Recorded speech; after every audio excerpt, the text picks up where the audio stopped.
नमस्कार. मी नितीन कृष्णानंद अणवेकर, वारसा फाउंडेशनचा मी अध्यक्ष आहे.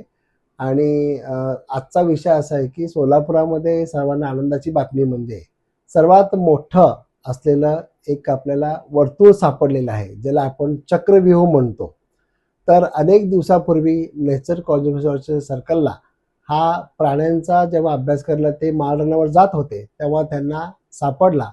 आणि आदरणीय भरत छेडा सरांनी ही माहिती मला दिली आणि म्हणले की अणवेकर तुम्ही या आणि याच्यावर जरा प्रकाश टाका की याच्याबद्दल, जेणेकरून हे लोकांना कळलं पाहिजे.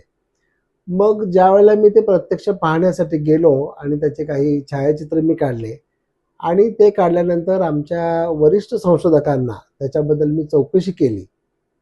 तर अनेक लोकांनी सांगितलं की हे कातळ शिल्पाच्या प्रकारामध्ये मोडणारं शिल्प जरी असलं तरी याच्यावर अभ्यास करणारे हे महाराष्ट्रामध्ये फार कमी व्यक्ती आहेत. आणि मग नंतर अनेक लोकांनी मला आदरणीय सचिन पाटील सरांचा मला संपर्क दिला आणि मी त्यांना संपर्क केला आणि त्यांना काही फोटो पाठवले आणि त्यांना विनंती केली की तुम्ही सोलापूरला यावं आणि आमच्या इथं जे सापडलेलं हा आमचे स्थानिक भाषेमध्ये ह्याला कलावंतिणीचं कोडं म्हणून ते लोक ओळखतात. परंतु हे जे वर्तुळ दिसतात ही अत्यंत महत्त्वाचे आहेत, हे पाहिल्यावर नक्कीच कळतं. तर याच्यावर सखोल संशोधन व्हायला पाहिजे, म्हणून तुम्ही एकदा जरूर भेट दिली पाहिजे असं जेव्हा विनंती केली तर त्यांनी काल सोलापूरला आले होते आणि सचिन पाटील सरांनी हे सगळं पाहिलं आणि त्यांनी सांगितलं की हे अत्यंत महत्त्वाचं 15 चक्कर असलेलं हे चक्रव्यूह आहे, जे की दगडाच्या विविध लहान मोठ्या गोट्यापासून बनवलेलं आहे आणि हे साधारण 2000 वर्षामागचं आहे.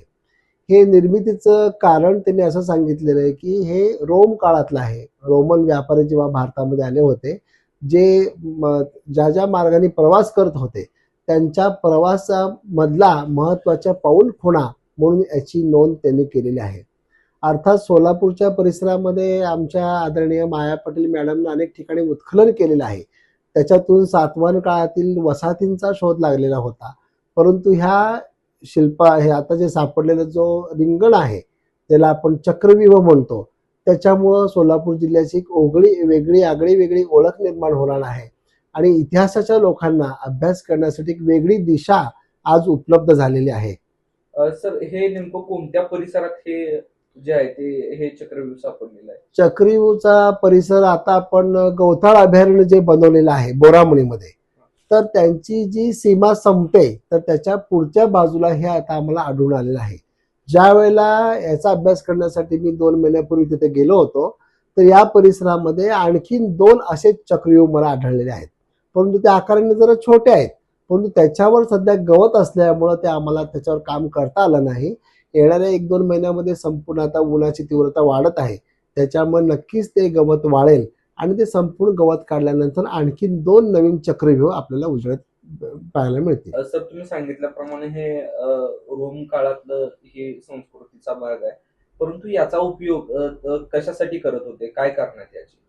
तर सर्वसामान्य संशोधकाचं असं मत आहे की दिशादर्शक म्हणून याच्याकडे पाहिलेलं आहे.